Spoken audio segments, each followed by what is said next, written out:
겠습니다. 내 형제들아, 너희가 스스로 선함이 가득하고 모든 지식이 차서 능히 서로 권하는 자임을 나도 확신하노라.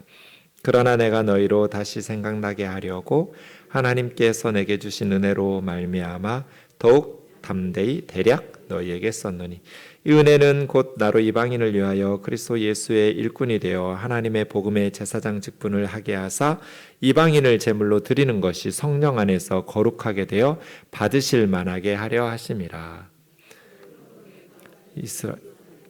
하나님의 일에 대하여 자랑하는 것이 있거니와, 그리스도께서 이방인을 순종하게 하기 위하여 나를 통하여 역사하신 것 외에는 내가 감히 말하지 아니하노라. 그 일은 말과 행위로, 표적과 기사의 능력으로, 성령의 능력으로 이루어졌으며, 그리하여 내가 예루살렘으로부터 두루 행하여 일루니곤까지 그리스도의 복음을 편만하게 전하였노라. 또 내가 그리스도의 이름을 부르는 곳에는 복음을 전하지 않기를 힘썼노니, 이는 남의 터 위에 건축하지 아니하려 함이라. 기록된 바 주의 소식을 받지 못한 자들이 볼 것이요 듣지 못한 자들이 깨달으리라 함과 같으니라. 그러므로 또한 내가 너희에게 가려 하던 것이 여러 번 막혔더니 이제는 이 지방에 일할 곳이 없고, 또 여러 해 전부터 언제든지 서반하러 갈 때 너희에게 가기를 바라고 있었으니, 이는 지나가는 길에 너희를 보고 먼저 너희와 사귐으로 얼마간 기쁨을 가진 후에 너희가 그리로 보내주기를 바람이라. 그러나 이제는 내가 성도를 섬기는 일로 예루살렘에 가노니, 이는 마게도니아와 아가야 사람들이 예루살렘 성도 중 가난한 자들을 위하여 기쁘게 얼마를 연보하였습니다. 저희가 기뻐서 하였거니와, 또한 저희는 그들에게 빚진 자니, 만일 이방인들이 그들의 영적인 것을 나눠 가졌으면 육적인 것으로 그들을 섬기는 것이 마땅하니라. 그러므로 내가 이 일을 마치고 이 열매를 그들에게 확증한 후에 너희에게 들렀다가 서반하러 가리라. 내가 너희에게 나아갈 때 그리스도의 충만한 복을 가지고 갈 줄 아노라. 형제들아, 내가 우리 주 예수 그리스도와 성령의 사랑으로 말미암아 너희를 권하노니, 너희 기도에 나와 힘을 같이하여 나를 위하여 하나님께 빌어 나로 유대에서 순종하지 아니하는 자들로부터 건짐을 받게 하고, 또 예루살렘에 대하여 내가 섬기는 일을 성도들이 받을 만하게 하고, 나로 하나님의 뜻을 따라 기쁨으로 너희에게 나아가 너희와 함께 편히 쉬게 하라. 평강의 하나님께서 너희 모든 사람과 함께 계실지어다. 아멘. 지금 우리는 민수기 끝부분을 묵상하고 있고요. 이제 6월에 한 달 동안은 로마서 말씀을 묵상하게 될 것입니다. 그래서 오늘은 로마서에 대한 이야기를 좀 하도록 하겠습니다. 신약 성경이 27권이죠. 네, 구약은 몇 권이에요? 39권. 그래서 특이하게 일부러 맞춘 것처럼 9구단이 됐어요. 3, 9, 27 이렇게 되잖아요. 그래서 구약은 39권, 신약은 27권, 합해서 66권, 성경은 66권이 되어 있어요. 예수님 오시기 전, 태어나기 전에 쓰여진 성경이 구약 39권, 예수님 오신 후에 신약 성경이 27권입니다. 글이라는 게 쓰는 방식에 따라, 이게 글 쓰는 방식을 장르라고 그래요. 4가지 장르로 신약 성경을 나눌 수 있어요. 마태, 마가, 누가, 요한은 복음서라고 해요. 이건 예수님의 일대기를 기록했는데 다른 위인전하고는 좀 차이도 나요. 그 안에는 예수님의 설교 같은 연설문 형식도 있고, 또 많은 사람들을 고치는 치유와 귀신을 축사하는 그런 내용들도 있고, 또 여행하는 여행기 같은 요소도 있고, 그래서 그냥 복음서라는 독특한 장르로 불러요. 마태, 마가, 누가, 요한 4개이기 때문에 사복음서 이렇게 부릅니다. 그 다음에 사도행전을 신약시대의 역사서라고 합니다. 초대교회 역사 이야기가 사도행전에 나옵니다. 그 다음 로마서부터 유다서까지는 서신서, 편지입니다. 제일 숫자적으로 보면 많죠. 네, 편지를 크게 둘로 나눕니다. 제가 색깔로 표시해 두었는데, 바울이 쓴 편지를 바울서신 13개고요. 바울이 쓰지 않은 다른 편지를 일반서신이라고 그래요. 특별한 어떤 개인이나 교회보다는 모든 초대교회 성도들이 회람하면서 읽을 수 있도록, 그래서 일반서신, 공동서신, 공통서신 뭐 이런 식으로 부릅니다. 8개의 일반 서신이 있습니다. 그 중에서 첫 번째 로마서를 우리가 한 달 동안 6월에 묵상하게 되는 것이죠. 네, 바울 서신은 이 편지를 받은 교회나 개인의 이름이 성경 이름이 돼요. 왜냐하면 바울 1서, 바울 7서, 바울 13서 이렇게 성경 이름을 붙이면 바울 7서는 어디에 보낸 편지지? 바울 5서는 어디서 받은 편지지? 이것도 따로 다 외워야 돼요. 그래서 바울 서신은 이 편지를 받은 로마 교회가 이 편지를 받아서 로마서가 된 거예요. 편지가 2개가 되면 뭐 고린도 같으면 먼저 보낸 편지를 고린도전서, 나중에 바울이 또 편지를 보내요. 고린도에는 최소 4번 이상 편지를 보내는데 그 중에 2개의 편지를 성경에 남아 있어서 고린도전서, 고린도후서 이런 식으로 쓰죠. 어쨌든 바울이 쓴 편지는 편지를 받은 교회와 사람 이름이 성경 이름이 되었고, 그 외에 일반 서신은 편지를 쓰신 분이 성경 이름이 됐어요. 베드로가 편지를 썼기 때문에 베드로전서, 베드로후서. 야고보가 편지를 썼기 때문에 야고보서. 이 신약 성경을 예수님의 친동생들 2사람이 썼어요. 야고보서와 유다서예요. 목사님, 저는 아직도 그날을 잊을 수가 없어요. 가룟 유다가 성경을 썼어요. 뭐 초신자는 그럴 수 있죠. 예수님 얼마 믿은지 안 되니까 그럴 수 있어요. 근데 몇십 년 믿은 분이 그러면 어떡해요? 유다서는 예수님 친동생 유다가 쓴 거지 가룟 유다, 예수님 팔아먹은 가룟 유다가 쓴 게 아니에요. 동명이인이에요. 이름이 같을 뿐. 그래서 유다서이죠. 요한 1, 2, 3서는 3번 편지를 보냈기 때문에 요한 사도가 쓴 1서, 2서, 3서 이렇게 부릅니다. 그 다음 예언서, 묵시문학이어서 장르가 좀 다르죠. 요한계시록 그렇습니다. 이렇게 27권 중에 우리가 이제 6월 한 달 동안 로마서라는 편지를 공부하게 될 거예요. 자, 편지 읽을 때 제일 중요한 게 뭐예요, 여러분? 여러분이 누구에게 편지를 받았어요. 편지를 읽는 여러분이 가장 중요하게 관심 가지는 건 뭐예요?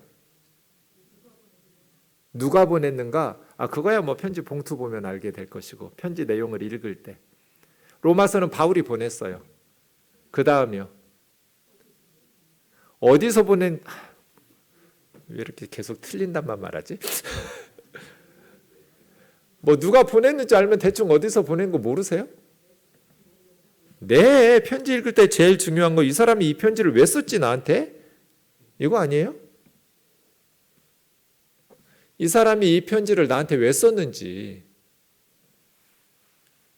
그럼 로마서도 마찬가지예요. 로마서뿐 아니라 서신서 21는 다 똑같아요. 제일 중요한 질문 이거예요. 바울이 로마에 편지를 왜 썼지?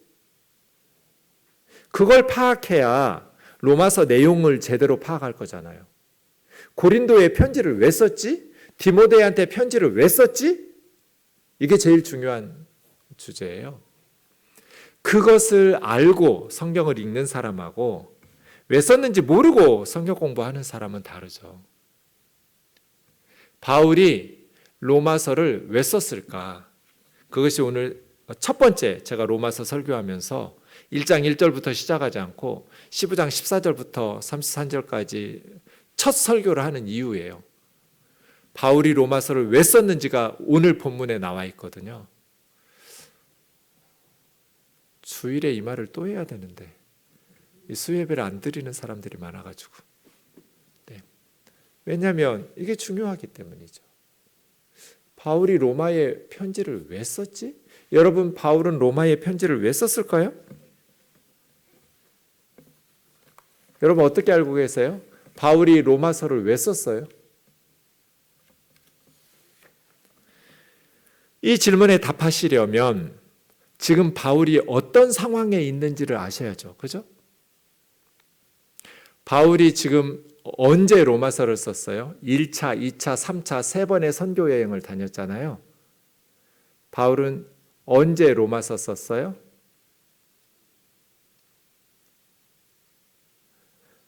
3차 선교여행 끝나면서 썼어요. 58년쯤에. 47년부터 58년까지 10여 년 동안 1차, 2차, 3차 선교여행을 다녔어요. 1차 선교여행은 바울과 바나바가 안디옥 교회에서 파송해서 처음으로 선교사가 나갔어요. 예루살렘 교회에서 처음으로 선교사 파송하지 않았어요? 안디옥 이방인 교회에서 최초로 선교사를 파송했어요. 그때 바나바의 조카인 마가복음을 썼던 마가도 합류했어요. 근데 이 마가가 중간에 힘들어서 그랬는지 돌아왔어요. 끝까지 함께하지 못하고. 그래서 2차 선교여행 갈 때 바울하고 바나바가 크게 다투어요. 바나바는 마가를 데리고 가자. 바울은 마가 데리고 가면 안 된다. 1차 때 마가가 중간에 가버리느라고 굉장히 좀 힘들었었던 것 같아요. 선교에. 마가 개인이 싫어서가 아니라 젊은 마가, 어린 마가가 선교에 도움이 안 된다고 바울은 판단했던 것 같아요. 의견이 갈려가지고 둘이 따로 갔어요. 바나바는 마가를 데리고 섬 쪽으로, 구브로 섬 쪽으로 갔고, 바울은 실라라는 사람을 데리고 육로로에서 위쪽으로 올라갔어요. 지금 터키 지역으로 올라간 거예요. 그래서 1차 선교여행 때 개척했던 교회들을 방문하면서 믿음을 굳게 세워주고, 2차 선교여행 때 중간에 디모데하고 사도행전 누가복음을 썼던 의사 누가가 합류해죠. 이때 이제 2차 때 최초로 유럽으로 바울이 건너가죠. 그래서 지금 그리스 지역을 선교하기 시작합니다. 그 다음 3차 몇 달 있다가 선교여행을 다시 시작합니다. 1차, 2차 때 다녔던 교회들을 다시 방문하면서 특별히 2차 때는 고린도라는 곳에서 1년 6개월 동안 말씀 사역을 했고요. 3차 때는 에베소라는 소아시아에서 3년 동안 두란노 서원을 세워놓고 말씀 사역을 했습니다. 그렇게 이제 3차 선교여행이 끝나갈 쯤에 이제 선교가 다 끝났어요. 예루살렘으로 가기 전에 지금 편지를 58년쯤에 편지를 로마로 보내는 거예요. 지도를 보시면 지금 바울은 어디에 있냐면 고린도에 있어요. 요즘은 구글 지도를 치면 이렇게 엄청난 지도들을 볼 수 있어요. 고린도에서 바울은 58년경에 3차 선교여행 끝나면서 편지 한 통 써서 로마에 보내고, 그게 로마서예요. 지금 자기는 예루살렘으로 가는 거예요. 이해 가시죠? 네. 그러면 바울이 로마서를 왜 썼을까요? 지금 바울의 상황은 이래요. 3차 선교여행을 끝내면서 예루살렘으로 가기 직전에 로마에 편지 한 통 보냈어요. 이런 상황이에요. 그럼 로마에 편지를 왜 썼을까? 본문 14절부터 보시죠. 편지를 다 쓰고 나서 하는 말이에요. 내 형제들아, 너희가 스스로 선함이 가득하고 모든 지식이 차서, 우리 우면동 교우들이 이러기를 바래요. 선함이 가득하고 모든 지식이 차서 능히 서로를 권하는 자들. 권한다라는 건 말씀을 가르치고 전한다는 뜻이에요. 서로 말씀을 설교하고 가르치고. 지식만 차면 안 돼요. 착해야 돼요. 성품이 선하고 선함이 가득해야 돼요. 속에 악이 가득해가지고 분노와 혈기 부리고 그런 사람이 말씀 가르치면 안 돼요. 선함이 가득한 게 먼저예요. 착해야 돼요. 지식은 많은데 마음속에 분노와 막 악함이 가득하면 말씀 사역을 안 해야 돼요. 왜냐하면 도움이 안 돼요. 그냥 자기 만족일 뿐이에요. 그래서 먼저 성품이 중요해요. 선함이 가득하고, 그 다음 하나님의 말씀에 바른 지식이 차야죠. 로마 교회 성도들을 이렇게 평가한 거예요. 바울이, 여러분 내 형제들아, 여러분이 선함도 가득하고 지식도 가득 차서 능히 예수님의 말씀 이렇게 서로 잘 권하고 가르치는 자들인 것을 내가 잘 알고 확신하고 있습니다. 그럼에도 불구하고 내가 다시 로마서를 쓴 것은 여러분이 몰라서 가르치려고 쓴 것이 아니라 여러분이 이미 다 알고 있겠지만 다시 생각나게 하려고. 예수님의 복음은 반복해서 들으면 좋은 거죠. 다시 생각나게 하려고 하나님께서 내게 주신 은혜로 말미암아 담대히 대략 간단하게 썼습니다. 근데 우리는 한 달 동안 매일 묵상해야 돼요. 간단한 편지 아니에요. 상당히 긴 편지예요. 그 당시 편지로 봐도 긴 편지예요. 로마서는. 짧은 편지는 아니에요. 어쨌든 바울은 여러분 한 수 가르치려고 내가 쓴 건 아니고 여러분이 능히 다 알고 서로 잘하고 있겠지만 다시 한번 생각나게 하려고 하나님께서 내게 주신 은혜 때문에 여러분에게 그냥 용감하게, 무식하면 용감하다고 내가 그냥 담대하게 한번 용기 내서 여러분에게 대충 한번 썼었습니다 라고 겸손하게 말하는 거예요. 그럼 하나님께서 바울에게 주신 은혜가 뭐냐? 16절이에요. 이 은혜는 나로 이방인을 위하여 그리스도 예수의 일꾼이 되어 하나님의 복음 제상 직분을 하게 하신 겁니다. 이방인들에게 복음 전하는 선교사로 나를 불러주신 은혜예요. 하나님 앞에 쓰임받는 은혜가 최고의 은혜예요, 여러분. 아니에요? 로또 당첨되는 게 최고의 은혜예요? 그것보다 더 큰 값진 은혜는 값지게 사는 거. 값지게 산다라는 것 중에 가장 값진 건 뭐예요? 복음의 일꾼, 그리스도의 일꾼 되어서 죽어가는 영혼들을 살리는 거잖아요. 이거보다 더 큰 은혜가 어디 있어요?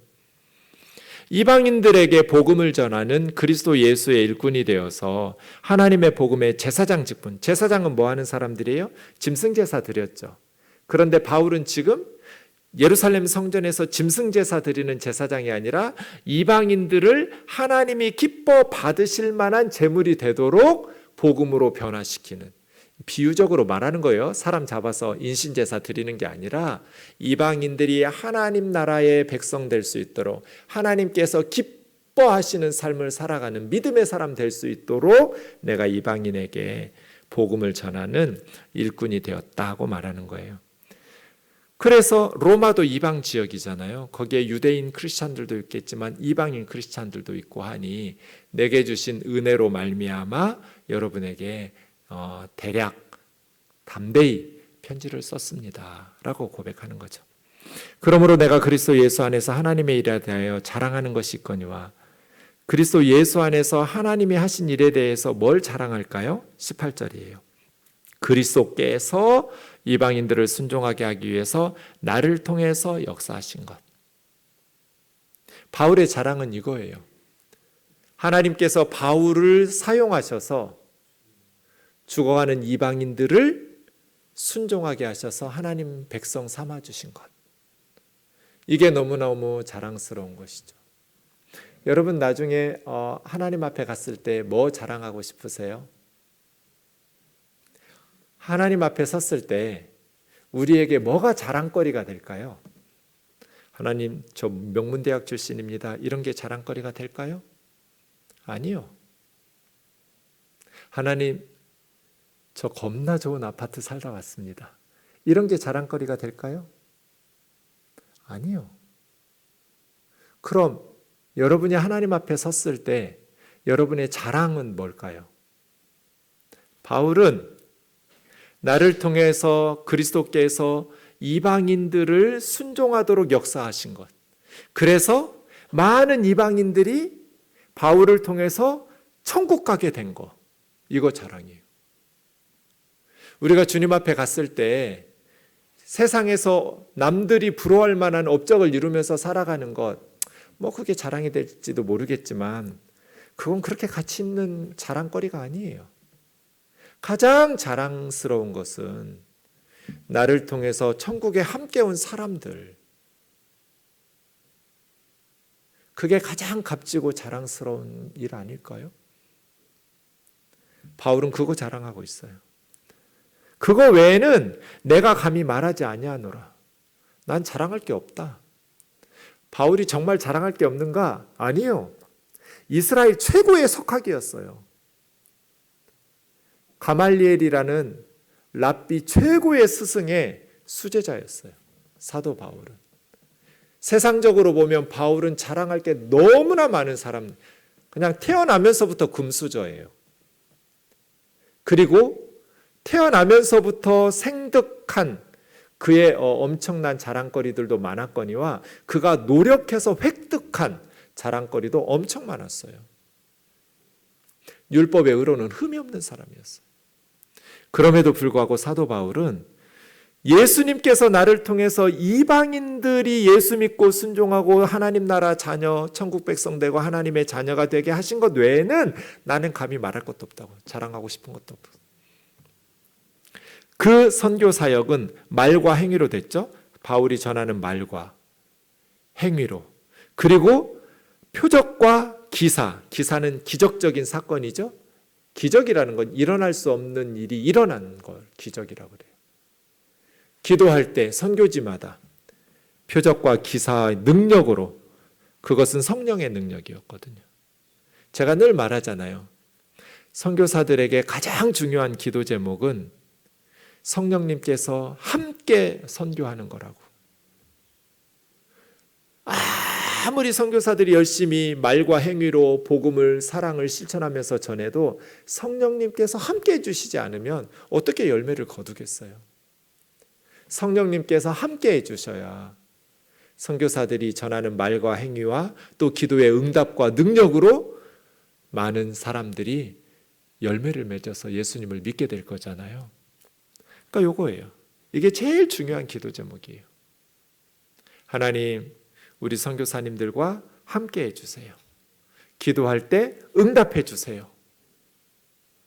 병든 자를 위해서 기도할 때 고쳐주시고, 귀신 들린 자를 위해서 기도할 때 쫓아내 주시고, 모든 선교지의 연약한 영혼들에게 살아계신 하나님을 능력으로 증거할 때 성령의 능력으로 이루어지게 해달라고.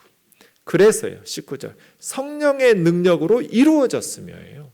내가 잘해서가 아니에요. 성령의 능력으로 이루어졌으며. 이건 우리도 마찬가지죠. 선교지뿐 아니라. 목사님 가끔 물어요. 뭐 기도해 드릴까요? 기도 부탁하면서 목사님 기도 제목도 주세요. 목사를 위해서 뭐 기도해요? 성령 충만이죠. 이게 1번이에요. 성령 충만해야 하나님께서 함께 하셔야 목회의 열매가 있겠죠. 네. 그리하여 내가 예루살렘에서부터 시작해서 두루 행하여 일루니곤까지 그리스도의 복음을 편만하게 전하였노라. 예루살렘은 우리가 알죠? 일루니곤이 어디예요? 지금? 일루니곤? 처음 듣는데? 일루니곤까지 복음을 두루 전해서 편만하게 복음을 전했다는데, 지도 다시 보시면 일루니곤이 알바니아예요. 네. 지금 바울은 고린도에서 편지를 로마로 보내고 있어요. 빨간 원들로. 그런데 고린도 위쪽에 서쪽에 코소보, 마케도니아, 세르비아, 옛날 유고슬라비아 했던 보스니아 요 아래쪽 있죠. 알바니아. 거기를 일루니곤이라고 그래요. 그러니까 예루살렘에서부터 일루니곤까지 쭉, 그러니까 이제 로마 바로 옆까지 전한 거죠. 네. 복음을 편만하게 전했다. 20절 보시면 내가 그리스도의 이름을 부르는 곳에는 복음 전하지 않기를 힘썼노니 남의 터 위에 건축하지 않. 이미 남들이 그 도시에 교회를 개척해서 복음을 전하고 있는데 거기다가 또 다른 교회를 개척해가지고 전하고 싶지 않다. 지금 예수님의 복음을 들어보지 않은 도시들이 너무나 많은데 그 시대에는 지금 대한민국에서야 교회 없는 도시들이 거의 없지만 초창기만 해도 도시에 교회가 있고 저 면이나 군 단위에 교회가 하나도 없는 시골들이 많았다고 그래요. 그래서 도시의 교회를 개척해서 자립하면 다시 교회가 하나도 없는 면이나 군으로 시골로 다니면서 교회를 10개, 20개씩 개척한 진짜 존경할 만한 목사님들이 너무 많았어요. 한국 초대교회에. 근데 지금은 그냥 사람들 많이 있는 곳에 한 건물 안에도 상가에 교회들이 여러 개 있는 거 보면 좀 마음이 불편하긴 해요.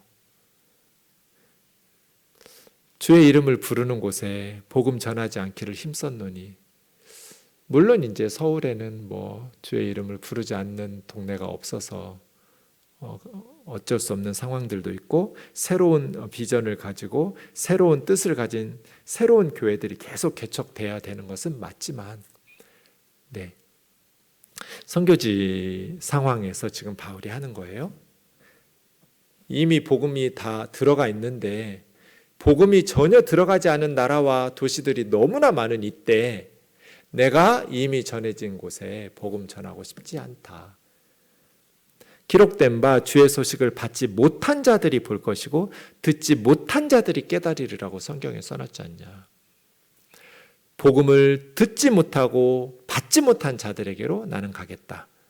그래서 내가 너희에게 가려고 하던 것이 여러 번 막혔었다. 계속해서 이제 이 지역에는 복음이, 교회들이 세워졌고 그 교회들이 복음을 전하면 되는데, 이제는 복음이 없는 곳으로 내가 복음 전하려고 하는데, 그 일을 위해서 로마에 방문하려고 했었다는 거예요. 23절 보시면, 이 지방에는 일할 곳이 없고 여러 해 전부터 언제든지 서바나로 갈 때, 서바나가 어디예요? 스페인이에요. 왜 지금 알지도 못는 서바나라고 번역했는지 모르겠어요. 알아듣기 쉽게 스페인이라고 성경을 번역해주면 얼마나 좋아요. 서바나? 뭐 어떤 바나나 잘 나는 나라도 아니고, 이게 뭐예요 이게? 알아듣지도 못하게. 스페인으로 갈 때 너희 로마에 들러서 서바나 가기를 바라고, 지나가는 길에 너희를 보고 먼저 로마 교회 성도들과 사귐을 얼마간 기쁨을 가진 후에 너희가 나를 서바나로 보내주기를 바랍니다. 이게 지금 무슨 얘기하는 거예요?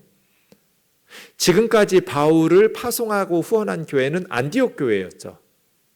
그래서 안디옥에서부터 로마 동쪽까지, 일루니곤까지 복음을 중요한 도시들마다 이미 편만하게 다 전해놨어요. 이제 여기 일할 곳이 없어요. 제자들 통해서 또 현지 지도자들 통해서 사역하게 하면 돼요. 바울은 복음을 들어보지 못한 지금 서유럽, 프랑스, 독일, 이탈리아 이쪽으로 가고 싶은 거예요. 서바나, 스페인까지. 근데 안디옥은 너무 멀어요. 그래서 로마 교회에서 자기를 후원해 주기를 바라는 거예요. 서바나로 가려는 선교의 사역에 너희와 먼저 기쁨과 사귐을 누리고 너희가 우리 선교사들을 후원해 주기를 바란다. 뭐 물질적인 후원뿐 아니라 기도도 함께 해주고 같이 동역하면서 함께 복음이 들어가지 못한 로마 제국 동쪽 지역을, 로마 제국 서쪽 지역을, 죄송합니다. 로마 제국 서쪽 지역을 선교하고 싶은 거예요. 왜? 로마 제국 동쪽 지역은 지금 선교가 마무리되었으니까. 그래서 3차 선교 여행이 끝나는 58년쯤에 고린도에서 3차 선교 여행을 마무리하면서 이제 이 교회들이 다 든든히 세워져 있어요. 그래서 자기는 로마 들렀다가 로마 제국 서쪽으로 가겠다는 거예요. 스페인까지. 이때 바울은 로마 제국의 평균 수명이 50이 안 됐대요. 50 이쪽 저쪽. 바울이 3차 선교여행 시작할 때 벌써 50대 초반으로 우리가 계산하고 5년쯤 했으니까 50대 후반이 됐거든요. 남들 비하면 이미 죽을 나이예요. 평균 수명을 넘었어요, 바울은. 지금이야 뭐 50대 후반이나 60이 아직도 젊다고 생각할지 모르겠지만 2000년 전 로마 제국에서는 원로예요. 할아버지예요. 그런데 지금 바울 무슨 이야기 하는 거예요?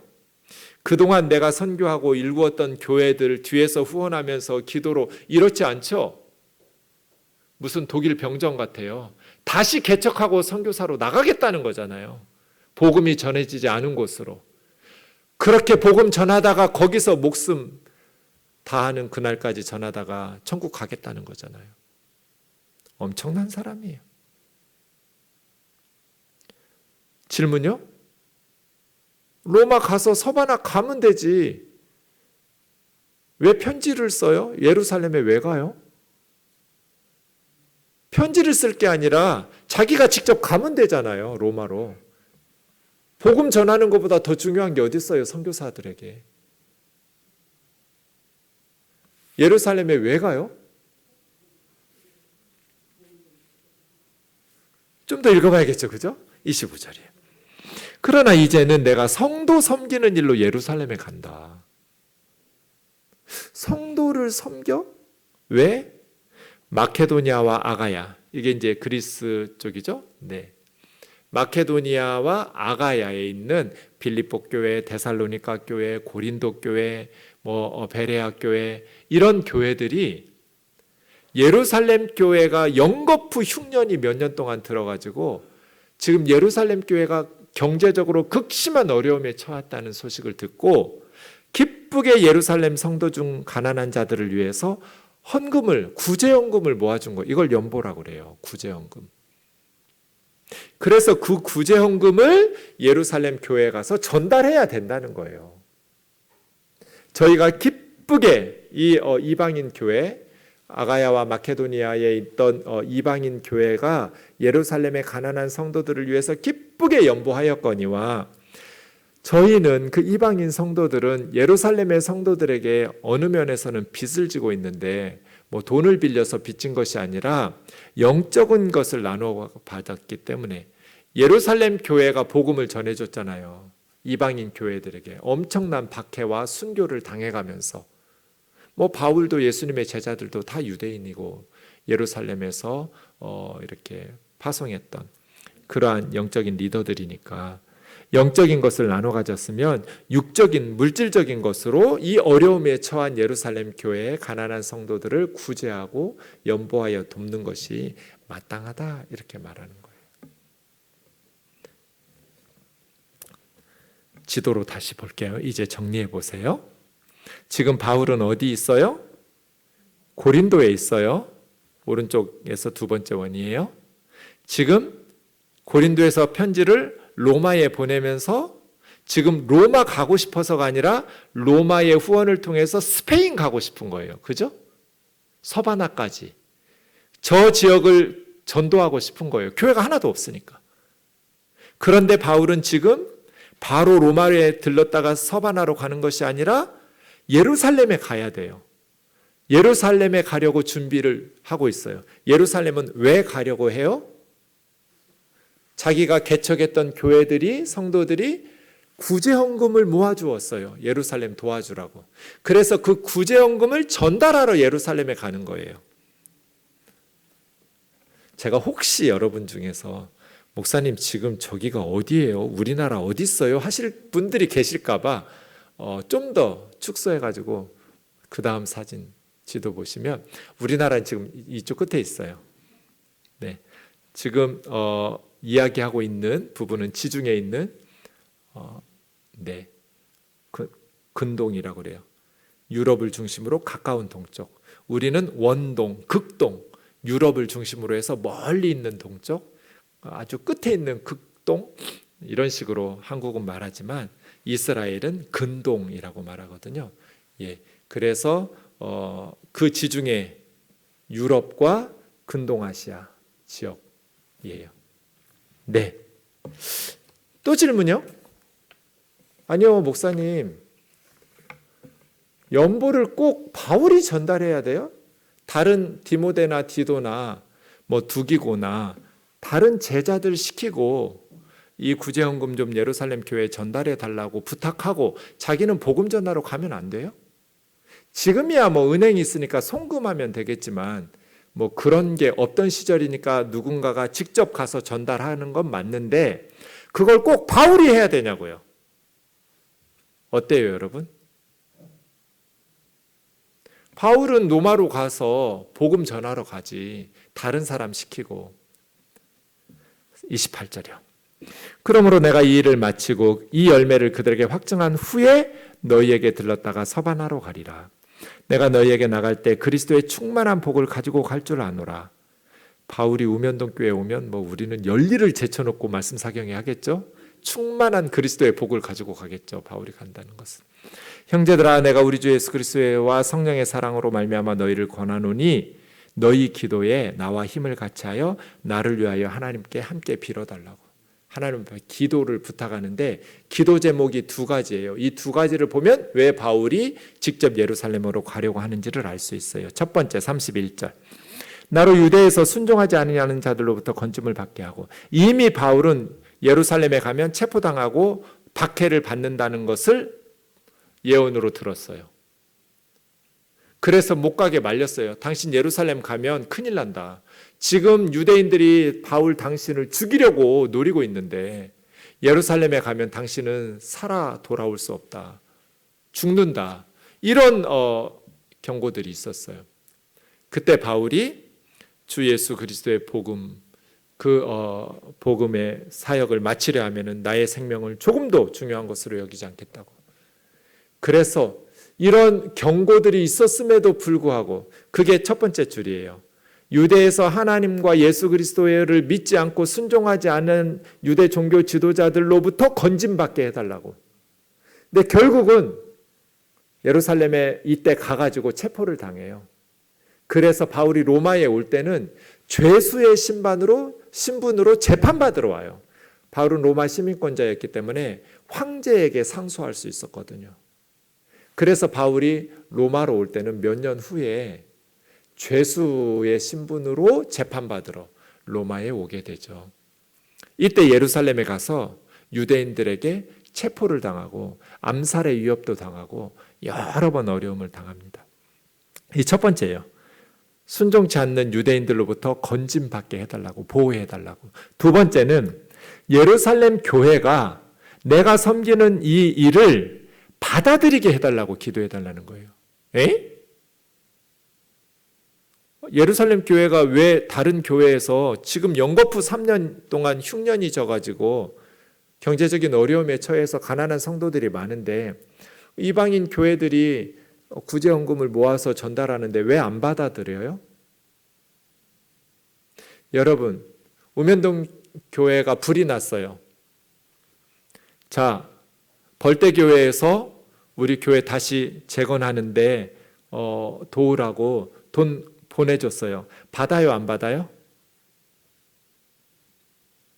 왜 안 받아요? 당연히 받아야죠. 그죠? 고맙게 받아야죠. 그래서 얼른 화재난 예배당을 수습하면서 다시 예배 복구해야죠. 근데 신천지 과천교회에서 우리 우면동 교회 불났다고 교회 예배당 다시 재건하라고 돈을 보내주었어요. 받아요, 안 받아요? 왜 안 받아요? 그 돈을 받는다는 건 무슨 뜻이에요? 신천지 교회가 우리하고 같은 형제 자매 교회라는 것을 인정하는 거예요. 벌떼교회에서는 왜 받아요? 우리 같은 형제 자매, 같은 기독교니까요. 고맙게 받죠. 지금 아무리 어려워도 이단들이 주는 구제 헌금은 그걸 받는 순간 같은 기독교라고 인정하는 거잖아요. 받을 수가 없죠. 예루살렘 교회가 바울이 개척했던 이방인 교회에서 보내주었던 연보를 받는다는 건 무슨 뜻이에요? 바울이 선교하고 개척했던 이방인 교회도 우리 유대인 예루살렘 교회와 같은 자매교회, 같은 기독교라는 것을 인정하는 거예요. 그걸 받아들이지 않는다는 건 무슨 뜻이에요? 너희는 우리와 같은 기독교가 아니라고 거부하는 거예요. 이럴 가능성이 매우 높았어요. 유대인들의 선민사상과 유대인들이 바울에 대한 오해나, 왜냐하면 할례 안 받아도 된다, 율법을 무시하는 듯한 그러한 악성 루머들을 퍼뜨리는 자들이 많았어요. 바울에 대해서. 그러니까 바울이 개척했던 이방인 교회들이 모아주었던 구제헌금을 예루살렘 성도들이 받을 돈을 갖다 주면서도 지금 이거 기도를 열심히 하고 있는 거잖아요. 바울은. 그리고 함께 기도해 달라고 부탁하는 거예요.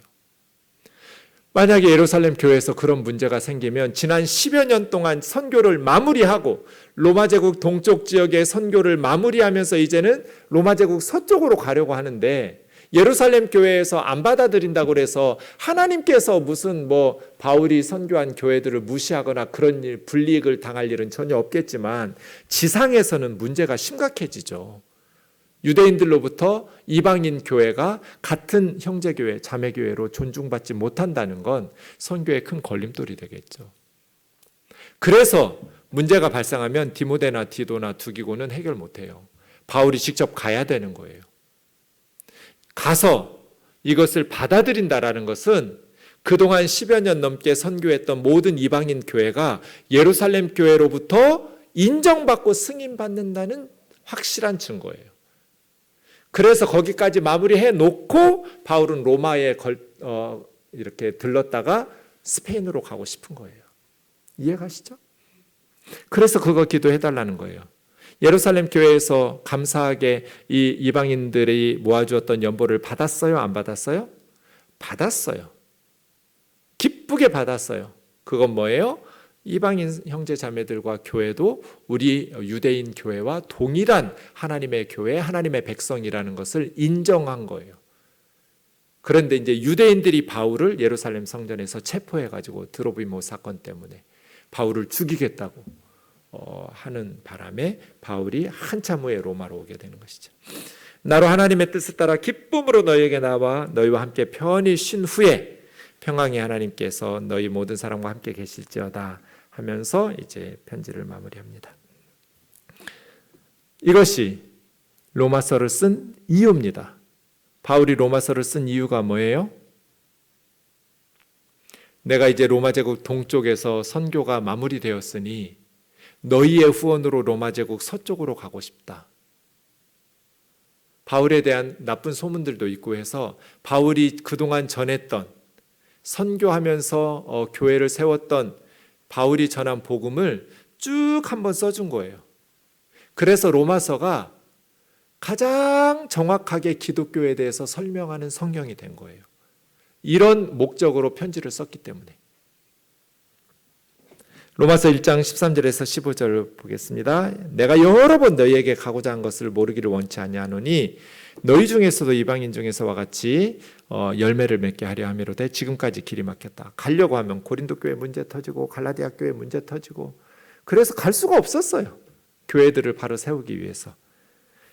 그런데 지금까지 길이 막혔는데 이제는 문제들이 다 해결돼서 이제는 이곳에 일할 곳이 없으니 너희를 거쳤다가 서반하러 가리라. 헬라인이나 야마인인 지혜 있는 자나 어리석은 자에게 다 내가 빚진 자라. 바울이 무슨 빚을 졌어요? 복음을 전해야 된다는 거예요. 그러므로 할 수 있는 대로 나는 로마에 있는 너희에게도 복음 전하기를 원하노라. 고린도전서 9장 16절 같이 읽고 마쳐요. 시작. 내가 복음을 전할지라도 자랑할 것이 없음은 부득불할 일임이라. 만일 복음을 전하지 아니하면 내게 화가 있을 것이라. 이런 마음으로 바울은 살았어요. 내가 복음 전한다고 해도 자랑할 게 없다고. 부득불해야 된다고. 알약 하나 먹으면 암이 나아요. 그럼 그 알약을 전하지 않는 건 범죄예요. 지금 암으로 죽어가는 사람들이 너무나 많은데 암으로 죽는 건 그냥 육신의 생명이 죽어요. 근데 우리는 똑같아요. 누구든지 예수 그리스도의 복음을 믿으면 죄 용서받고 이 땅에 살면서 죄 짓지 않고 사는 사람 누가 있어요? 예수님이 우리 죄를 대신해서 십자가에서 하나님의 형벌을 받아주셔서 하나님은 누구든지 예수님을 영접하고 예수님을 믿으면 죄 용서받고 하나님의 자녀가 되게 해주시겠다고. 가난한 사람도 못 배운 사람도 누구나 다 천국 갈 수 있어요. 믿는 건 누구나 할 수 있잖아요. 그런데 예수님을 믿으려면 누군가가 예수님의 복음을 전해줘야 돼요. 근데 전해주지 않아. 자기만 천국 가. 이거 괜찮아요? 부득불 해야 될 일이라고. 만일 내가 복음을 전하지 않으면 그건 화가 있을 거라고. 말도 안 되는 소리라고. 찬양하고 기도하겠습니다.